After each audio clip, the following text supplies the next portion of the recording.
മഴക്കാലപൂർവ്വ ശുചീകരണത്തിൽ Thrissur corporation തുടരുന്ന അലംഭാവത്തിൽ പ്രതിഷേധിച്ച് LDF കൗൺസിലർമാർ കോർപ്പറേഷൻ ഓഫീസിന് മുന്നിൽ സമരം സംഘടിപ്പിച്ചു. കളിപ്പാട്ടങ്ങളുടെ രൂപത്തിലുള്ള മണ്ണുമാന്തി യന്ത്രങ്ങൾ കെട്ടിവലിച്ചായിരുന്നു പ്രതിഷേധം. കോർപ്പറേഷന്റെ രണ്ട് മണ്ണുമാന്തി യന്ത്രങ്ങൾ കട്ടപ്പുറത്തായതിനെ പരിഹസിച്ചായിരുന്നു പ്രതീകാത്മക പ്രതിഷേധം സംഘടിപ്പിച്ചത്. മഴക്കാല മുന്നൊരുക്കങ്ങൾ കാര്യക്ഷമമായി നടത്തിയില്ലെങ്കിൽ കൂടുതൽ ശക്തമായ പ്രതിഷേധ സമരവുമായി LDF മുന്നോട്ട് വരുമെന്ന് പ്രതിപക്ഷ നേതാവ് TR ഹിരൺ പറഞ്ഞു. LDF കൗൺസിലർമാരായ അനീസ് മുഹമ്മദ്, സുജിത്, P സുകുമാരൻ, ഷാജു കുണ്ടോളി, കീർത്തന, സൗമ്യ തുടങ്ങിയവർ പങ്കെടുത്തു.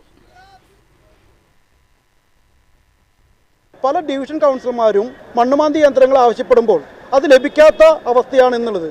അത് ഭരണകക്ഷി കൗൺസിലർമാരായാലും ശരി, പ്രതിപക്ഷ കൗൺസിലർമാരായാലും ശരി, ഇവർക്കാർക്കും തന്നെ മഴക്കാലപൂർവ്വ ശുചീകരണ പ്രവർത്തനങ്ങളുടെ ഭാഗമായി ഈ യന്ത്രങ്ങൾ ലഭിക്കാതിരിക്കുന്ന അവസ്ഥയാണുള്ളത്. പല സ്ഥലങ്ങളിലും ഇപ്പോൾ വേനൽ മഴയുടെ ഭാഗമായിട്ട് പല സ്ഥലങ്ങളിലും വെള്ളക്കെട്ട് ഉണ്ടാകുന്നൊരവസ്ഥയാണുള്ളത്. ഇപ്പോൾ സ്വച്ഛ സർവേഷൻ്റെ ഭാഗമായിട്ട് പ്രധാനപ്പെട്ട റോഡുകളിൽ മാത്രമാണ് ക്ലീനിങ് നടക്കുന്നത്. പല ഡിവിഷനുകളിൽ നിന്നും തൊഴിലാളികളെ പ്രധാനപ്പെട്ട റോഡുകൾ ക്ലീൻ ചെയ്യുന്നതിന് വേണ്ടി മാത്രം വിന്യസിക്കുന്നൊരവസ്ഥയാണ് തൃശ്ശൂർ കോർപ്പറേഷനകത്തുള്ളത്. ഇടറോഡുകളും ഇടച്ചാലുകളും തോടുകളും കാനകളുമെല്ലാം വളരെ ശോചനീയമായിട്ടിരിക്കുന്ന അവസ്ഥയാണുള്ളത്.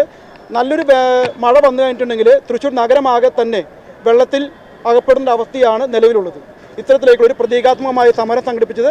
ഇതൊരു പ്രതീകാത്മകമായിട്ടുള്ള സമരമാണ്. വരും ദിവസങ്ങളിൽ ഇത്തരത്തിലേക്കുള്ള അലംഭാവം തുടരുകയാണെങ്കിൽ ശക്തമായിട്ടുള്ള സമരങ്ങളും പ്രക്ഷോഭങ്ങളുമായിട്ട് LDF മുന്നോട്ട് വരുമെന്നാണ് സൂചിപ്പിക്കാനുള്ളത്.